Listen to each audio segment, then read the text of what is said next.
Shalom Aleichem, on se retrouve avec un très grand plaisir pour notre série de la doutes. Alors la question du jour, où faire l'isolement? Où faire la doutes? Il faut savoir qu'il y a une seule condition, que tu sois seul.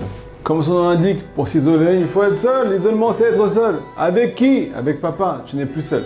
Mais, il faut être sans téléphone aussi. Sans WhatsApp, sans personne autour. Sans que tu puisses être dérangé. Le seul but, retourner à la connexion. Retrouver un peu de spiritualité dans ce bas monde à bataille. J'ai une petite question pour vous. Qu'est-ce qu'un juif normalement constitué fait lorsqu'il se retrouve seul, complètement seul, au milieu de rien? Personne ne le voit, personne ne l'entend. Il est seul avec son créateur. Première réaction d'un juif normalement constitué. Il se met à crier au ciel en bataille.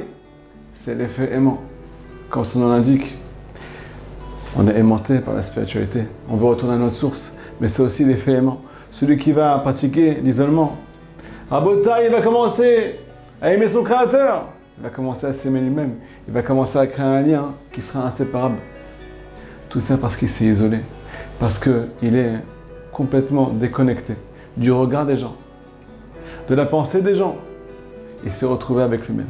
Alors bien entendu, pour arriver à cette connexion au débit, le téléphone sera complètement banni. Deuxièmement, surtout ne pas être pressé. On n'est pas pressé par le temps. C'est un petit Shabbat au milieu de la semaine. C'est un temps de repos. Ce temps doit être réservé. Même si c'est 10 minutes entre toi et lui, entre lui et toi. Tu dois retrouver la partie divine qui est en toi, qui fait référence à lui, à Kadosh Baruch Hu. À Botaï, c'est de l'or ce moment. C'est du bonheur. Il suffit juste de commencer à Botaï. Lancez-vous, je vous en supplie, lancez-vous. Goûtez au bonheur. Il suffit d'une parole de vérité, une parole sincère. Une seule parole sincère pour pouvoir sortir de son sommeil. On est tous un petit peu endormis par la vie. On n'est pas beaucoup réveillés dans la spiritualité. Une seule parole sincère va nous aider à sortir de notre sommeil spirituel à Botaï. Alors ça vaut le coup d'essayer. Alors l'endroit le plus favorable, bien entendu la nature, la forêt, les champs. Ça paraît un peu folklore tout ça, mais je vous laisse goûter et vous m'en direz des nouvelles. Deuxièmement, Rabbi Nachman de Breslev nous dévoile dans l'Écouté Moran qu'il vaut mieux faire ça la nuit, plus exactement au milieu de la nuit. La nuit, l'esprit est reposé, l'esprit est apaisé. On doit être apaisé, on doit retrouver quelque chose qu'on a perdu à Botaï, et pour ça il faut être apaisé. Deuxièmement, il faut essayer de choisir un endroit qui n'a pas été fréquenté, même durant la journée, par une foule de personnes. Une personne a beaucoup d'influence sur l'endroit. Imaginez-vous les Champs-Élysées, au milieu de la nuit, vide, complètement vide, un miracle à Botaï. Mais il faut savoir que l'endroit va crier, va transpirer de tout ce qu'il a accumulé pendant toute la journée. Donc on doit faire ça dans un endroit où le calme règne. Et c'est possible au milieu de la nuit. Alors bien entendu, ça c'est le best, c'est le meilleur pour arriver à une haute connexion. Mais si c'est pas possible, on passe au plan B à Botaï. Alors, ce sera en plein jour, mais toujours dans la nature. Pourquoi la nature?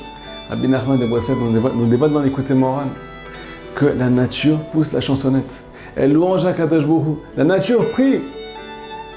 Non seulement elle prie, mais nous dit Rabbi Nachman, elle a le pouvoir de réveiller le cœur de celui qui prie au milieu de la nature.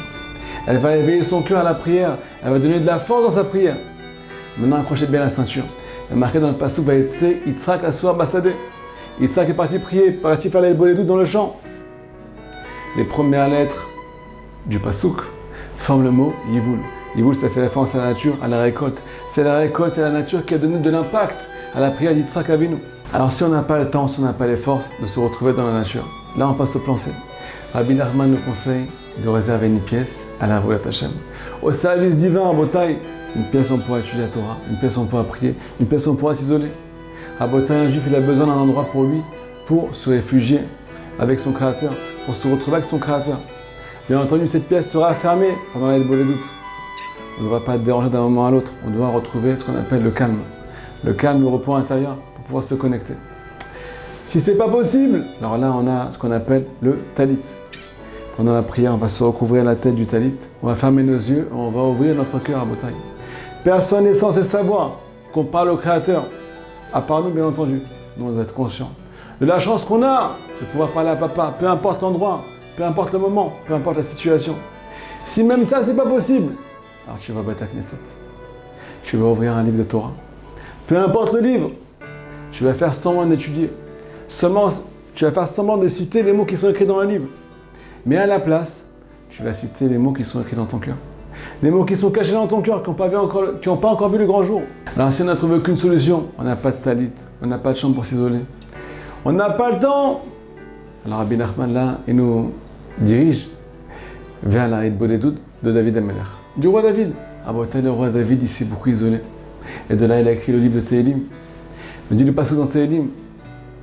David Ameler a mouillé, a trempé son lit de larmes de désir pour se rapprocher du Créateur à Botaï. Alors nous, on n'est pas obligé de pleurer. Il y a juste une condition. Mets ton drap sur la tête pour que personne ne soit au courant que tu parles à Hachem. Mais bien entendu, on ne doit pas s'étouffer avec le drap. On doit retrouver la respiration, retrouver l'inspiration. Cette inspiration qui a été perdue parce qu'on est tourmenté par le temps, tourmenté par le mouvement, tourmenté par tout ce qui se passe. À Botaï. Il y a une deuxième condition aussi. C'est que si jamais tu ne dors pas seul, tu es avec ta femme ou avec ton mari, et que tu as envie de crier, comme on l'a dit, un juif qui se retrouve seul, le premier réflexe, c'est de crier au ciel. Et bien alors là, tu mords ton porte-monnaie. Interdiction de provoquer une crise cardiaque sur le compte de la Bodedout. Abat Hashem, j'espère que le message a été clair. Soyez bénis, et si vous avez des questions, n'hésitez pas, je suis à votre disposition. Chazak ou Baruch. Les éditions Torah Box, c'est des dizaines et des dizaines de livres pour les petits comme les plus grands, sur tous les sujets de la vie juive et abordés de manière accessible à tous. Paracha, histoire pour les enfants, construction personnelle, couple, Shabbat, fête juive, biographie. Chaque mois, c'est 2 nouveaux livres édités, vendus au prix les moins chers du marché et livrés partout dans le monde. Il vous suffit de les commander sur le site Torah Box à tout moment, pour les offrir à votre communauté, à vos proches ou pour renforcer vos connaissances avant les fêtes. Les éditions Torah Box, des livres sur mesure pour vous.